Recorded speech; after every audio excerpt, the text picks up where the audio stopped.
Haute sorcellerie. Comment opèrent les sorcières pour manger leurs victimes? Et comment se protéger? La haute sorcellerie. Avez-vous déjà entendu parler? Elle est bien connue en Afrique. Et elle est considérée comme la plus grande manifestation de la puissance occulte des sorciers maléfiques. Mais qu'en est-il lorsqu'elle est utilisée pour manger une victime? Ou pour la réduire à néant? Dans cette vidéo je vais vous parler de la haute sorcellerie vue d'Afrique et partout ailleurs. De ses manifestations et comment se protéger.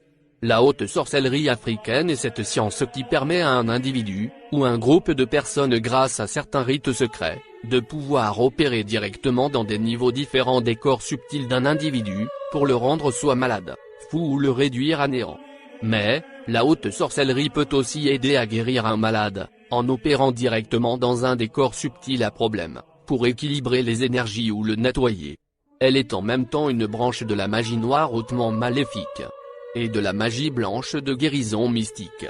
Car, la même magie qui provoque la maladie peut aussi enlever cette maladie. Alors comment se manifeste la sorcellerie? Lorsqu'on est victime de la sorcellerie, eh bien il y a plusieurs choses que nous pouvons remarquer sur notre vie. Tout d'abord, notre vie semble une illusion, c'est la mode de la stupéfaction. On peut tomber gravement malade et aucune forme de maladie n'est détectée à l'hôpital. En fait, la maladie est cachée dans un des corps subtils. Raison pour laquelle elle est invisible au microscope. Dont seuls les gens à 3 yeux peuvent voir qu'il y a problème. D'autre part, on peut perdre facilement l'usage, ou la raison tout simplement sans savoir pourquoi ni comment. Un acte est vite provoqué par un sorcier sans laisser de traces. Les victimes de la sorcellerie subissent généralement des échecs à répétition. Leur corps énergétique étant emprisonné dans une bouteille, fermée à cadenas, leur bulle vibratoire dégage de la mauvaise énergie. Il y a des milliers de signes de la manifestation de la sorcellerie. Alors comment font les sorciers pour attaquer un individu? L'attaque est simple et très facile. Avant, cela se passait dans la nuit avec l'aide de la lune ou des étoiles qu'aucuns disent qu'elles protègent des démons. Au jour d'aujourd'hui, c'est aussi avec l'aide du soleil. Une attaque peut très facilement être lancée via le soleil. Cela veut dire que la victime est touchée quelle que soit la distance où elle se trouve.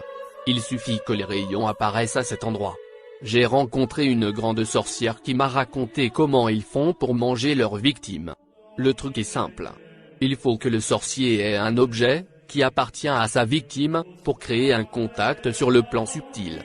Cela peut être un tissu, une photo, les restes du corps comme la salive, le sang, les rognures d'ongles ou tout simple le nom. Et oui, un nom suffit pour un grand sorcier. Par des procédés bien maîtrisés, ils peuvent alors attaquer plusieurs corps subtils de la victime, à distance. Ils peuvent par exemple, enfermer le corps éthérique ou encore appelé corps vital. C'est le corps éthérique qui vitalise les activités du corps chair de leur victime. Dans une sorte boîte pour rendre malade en créant un déséquilibre énergétique. Le rendre fou en emprisonnant son corps mental. Ou corps des pensées, de la conscience, ou du raisonnement ou même le tuer en provoquant la rupture du cordon d'argent. Le cordon d'argent est le lien qui maintient tous les corps subtils ensemble. C'est une sorte d'un fil long du couleur gris sombre. Il décide du sort de la victime pendant une réunion nocturne. Ils siègent comme dans un tribunal moderne. Ils prennent une décision à l'unanimité. Si leur victime a vraiment commis un délit selon eux, alors, la peine est prononcée selon le plaignant, qui n'est autre qu'un de leurs. Quand ils décident de la mort de la victime, son corps éthérique étant emprisonné dans leur monde, la victime tombe malade dans son corps physique et souffre. Les examens médicaux ne montrent rien d'anormal. Et c'est très grave. Si pour une raison ou une autre la victime est injectée, ou reçoit une perfusion, c'en est terminé, elle mourra. Vous vous demandez pourquoi? Pour certaines maladies, si les examens ne montrent rien, n'acceptez aucun médicament ou injection.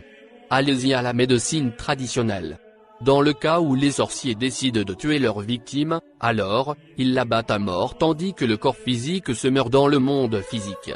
Ils peuvent aussi décider d'empoisonner le corps et le laisser mourir via une maladie.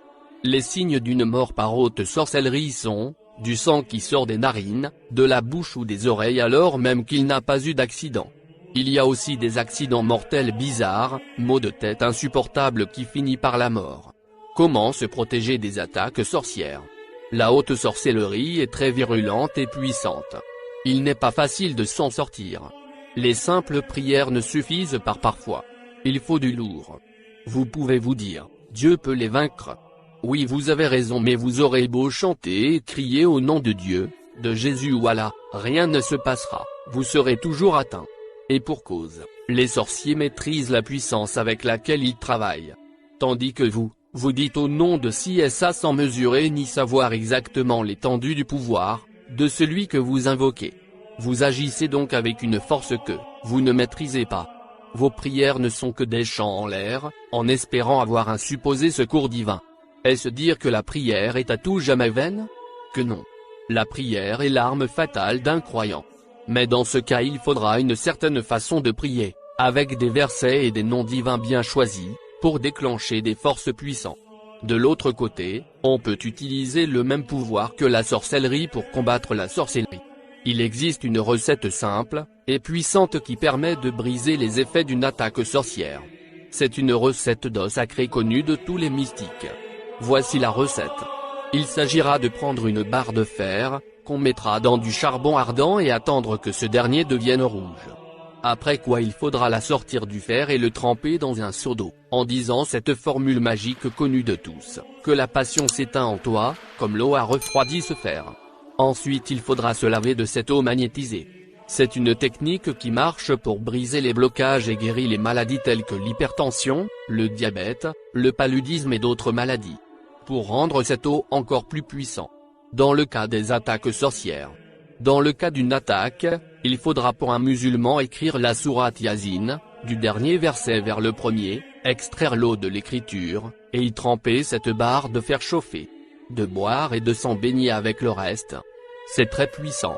Le chrétien pourra lire un psaume connu par son pouvoir protecteur, ou guérisseur selon le cas.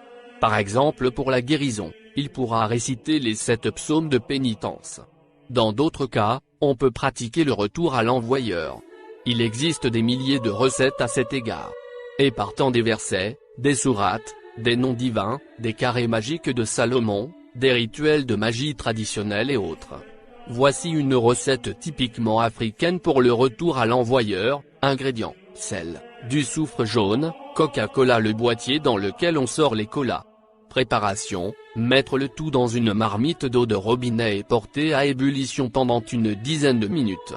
Ensuite se laver de cette eau une fois refroidie. Voici ce que je tenais à partager avec vous sur la haute sorcellerie. Si cet article vous a plu, n'hésitez pas à le partager avec les amis et proches. Que le tout nous accorde une longue vie et que les ancêtres nous guident vers la lumière.